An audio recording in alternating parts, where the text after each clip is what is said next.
वंदे मातरम बच्चों, कक्षा 8 विषय हिंदी। और हिंदी में हम पाठ पढ़ रहे हैं तीसरा, बस की यात्रा। और इसके लेखक है हरिशंकर परसाई। देखिए, बस की यात्रा एक व्यंग्यात्मक कहानी के रूप में लिखा है हरिशंकर परसाई ने। हरिशंकर परसाई जी है ये हिंदी के अंदर प्रसिद्ध व्यंग्यकार हुए हैं। व्यंग्य जानते हो ना, जिसमें इंग्लिश में आप बोलते हो टॉन्टिंग लैंग्वेज। तो टॉन्टिंग लैंग्वेज में ये है ना, जो लिखने वाले हिंदी के अंदर अगर व्यंग्य लिखने वाले कोई है प्रसिद्ध लेखक, तो वह है हरिशंकर परसाई। तो ये जो पाठ है बस की यात्रा, ये भी उन्होंने एक व्यंग्यात्मक शैली में पाठ लिखा है। व्यंग्यात्मक शैली मतलब लिखा तो हंसाते हंसे हम पढ़े तो इसमें हंसी वाली बातें आती है, हास्य के रूप में लिखा है। लेकिन इसको इनका जो उद्देश्य था लिखने का, वो था आज की जो यात्रा में जो हमारी जो परिवहन व्यवस्था है, उस परिवहन व्यवस्था के प्रति लोगों का ध्यान आकर्षित करना। हमारी जो परिवहन व्यवस्था में जो कमियां हैं, उन कमियों की ओर लोगों का रुझान मतलब प्रकट करना, और क्या लोग उसके बारे में सोचते हैं, हमारा जो परिवहन विभाग है वो किस तरह का है, किस तरह कार्य करता है, उसके बारे में इस पाठ के अंदर बताया गया है व्यंग्यात्मक रूप में। तो देखिए, हम पहले इसके शब्दार्थ देख लेते हैं। डाकिन, डाकिन का अर्थ है महिला डाकू। नवेली यानी बिल्कुल नई। रंग बहुत गरीब। असहयोग सहयोग नहीं करना। सविनय विनय पूर्वक। अवज्ञा आज्ञा न मानना। गोता लगाना डुबकी लगाना। इत्तेफाक यानी संयोग। क्षीण यानी कमजोर। ग्लानि यानी दुख। बियावान यानी सुनसान। अंत्येष्टि यानी अंतिम क्रिया। उत्सर्ग यानी त्याग। बाहें पसारे यानी स्वागत के लिए तैयार। प्रयाण करना प्रस्थान करना। बेताबी यानी बेचैनी। इस लोक से उस लोक को प्रयाण करना यानी के मरे जाना। ये इसके कुछ कठिन शब्द थे। अब देखिए, इसके अंदर कुछ मुहावरे भी आए हैं, जो भी हम देख लेते हैं। पहला, आगा पीछा करना यानी दुविधा में होना। आगा पीछा करना यानी दुविधा में होना, इधर क्यों होना ना उधर क्यों होना। प्राणांत होना यानी मर जाना।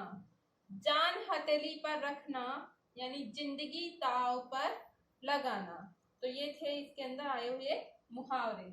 अब हम पढ़ते हैं बस की यात्रा की इस कहानी को। तो देखिए, मैं कहानी आपको बता रही हूँ कि जो ये कहानी है हरिशंकर परसाई जी ने व्यंग्यात्मक रूप में लिखी है। और इसके अंदर उन्होंने बताया है कि हमारी जो यातायात व्यवस्था है वो किस तरह की है, यातायात व्यवस्था में क्या क्या हमारे कठिनाई आती है, क्या क्या परेशानियां आती है, उसके बारे में इस पाठ में कवि ने बताया है। तो देखिए, इसमें जो हरिशंकर परसाई जी है वो कह रहे हैं कि हम 5 मित्र थे।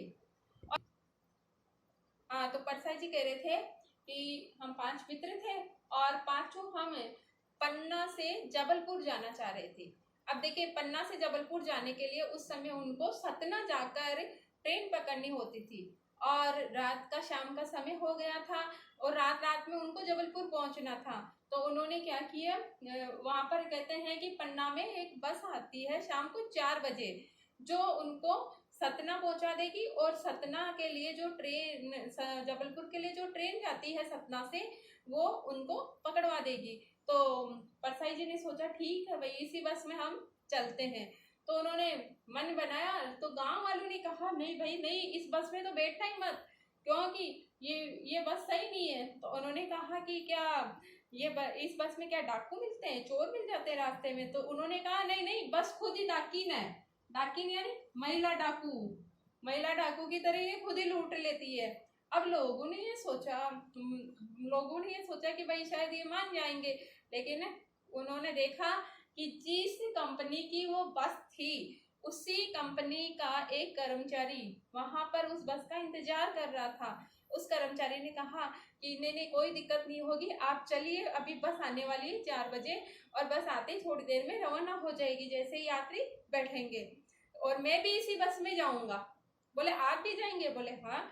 तो वो उनके साथ बैठ जाते हैं बस में। बस में बैठ के वो देखते हैं कि जो कर्मचारी महोदय हैं वो बड़े इत्मीनान से बैठे हुए हैं, और उनके मन में संशय चल रहा है कि इस बस में ऐसा क्या होगा। देखा उन्होंने, जैसे ही वो बैठे थोड़ी देर में यात्री लोग बैठ गए अपने अपनी सीट पर, और जैसे ड्राइवर आया उसने बस रवाना की तो बस जैसे ही इंजन स्टार्ट हुआ तो इंजन के साथ पूरी बस हिल पड़ी।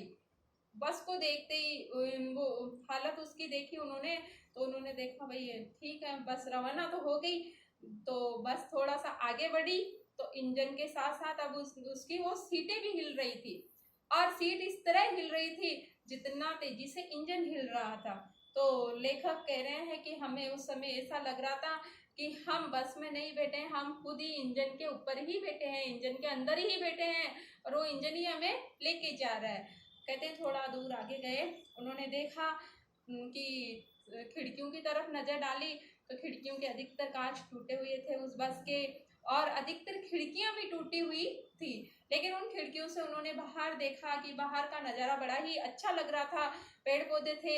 लेकिन उन्होंने देखा कि बस धीरे धीरे धीरे धीरे रेंगते रेंगते जा रही थी, जैसे एक पेड़ आता और लेखक घबरा जाते कि कहीं ये बस इस पेड़ से ना टकरा जाए। फिर उस पेड़ से वो निकलते तो दूसरा पेड़ का इंतजार करने लग जाते कि कहीं ये बस अब इससे ना टकरा जाए। इस तरह करते करते रेंगते रेंगते उस मतलब चांदनी रात में वो बस चल रही थी।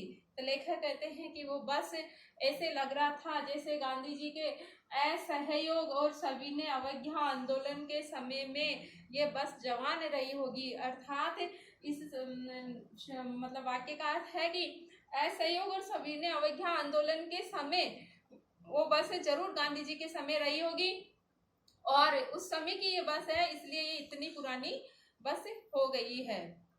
तो इसलिए लेखक कह रहे हैं कि जैसे हम आगे बढ़े, और आगे बढ़ते बढ़ते जैसे वो धीरे धीरे चल रही थी बस, कहते थोड़ी दूरी पर जाकर एक पुलिया के ऊपर उसके एक टायर धंस से नीचे बैठ गया। अब देखिए बस अगर स्पीड, लेखक कह रहे हैं कि अगर स्पीड में होती तो हम सब नाले में गिर जाते, लेकिन एक भगवान का शुक्र है कि वो बस एकदम धीरे धीरे चल रही थी, और धीरे धीरे चलने की वजह से हम वहाँ पर वो बस उस पुलिया के ऊपर ही रुक गई। अब इससे पहले कि वो आगे बढ़ती, कहते उसने ड्राइवर ने एक पुराना सा टायर लिया और उसका बदल दिया। फिर आगे बढ़े तो कहते उसका जो मतलब तेल वाला जो पेट्रोल वाले जो टंकी थी उसमें लीकेज हो गया था। तो लेखक ने कहा कि वो जो ड्राइवर था उसने उसके जो सारा तेल था वो बाल्टी के अंदर निकाला और उसको रखा, और पाइप से वो इंजन के अंदर तेल पहुंचा रहा था, और इस तरह वो बस आगे बढ़ रही थी। अब इस तरह चलते चलते अब फिर वहां से जब वो आगे बढ़ी बस, तो आगे बढ़ते बढ़ते कहते हैं चांदनी रात में वो धीरे धीरे चल रही थी। आगे से कोई ट्रैफिक आता, कोई बस या कोई भी व्हीकल वहां से आता तो वो बस एक साइड में किनारे पर लग जाती। और कैसे लग जाती, जैसे कि कोई बूढ़ी अम्मा हो और वो कह रही हो जवान बसें आ रही थी, वो नई नई बसें आ रही थी, उनको कि निकल जा बेटी, मैं तो थोड़ी देर बाद में ही चली जाऊंगी। अर्थात वो बस इतनी जर्जर और पुरानी थी कि जो ड्राइवर था उसको खुद को लगता था कि कहीं मैं इनसे टकरा ना जाऊं, इसलिए वो बस को किनारे पर लगा लेता था। इस तरह करते करते आगे पहुंचे तो लेखक को उस जो मतलब उस कंपनी का जो कर्मचारी उस उनकी बस के अंदर बैठा हुआ था, उनके ऊपर बड़ी दया आई, बड़ी श्रद्धा उनके ऊपर उत्पन्न हुई कि आज तो अगर भगवान भी होते तो शायद वो भी यही कहते कि ये कितना महान व्यक्ति है। आज हम अगर इस संसार से अगर विदा भी हो जाएं तो भगवान भी हमारा ऊपर इंतजार करेंगे और हमारे इंतजार में बैठे होंगे, रास्ते में आ जाएंगे हमें लेने के लिए और कहेंगे कि ये कितना महान व्यक्ति है जिसने इतना उत्सर्ग किया अपने जीवन को, इतना मतलब जान हथेली पर लेकर घूम रहा है कि इसने बस का टायर तक चेंज नहीं किया, लेकिन अपनी जान हथेली पर लगाकर उस बस के अंदर बैठ गया।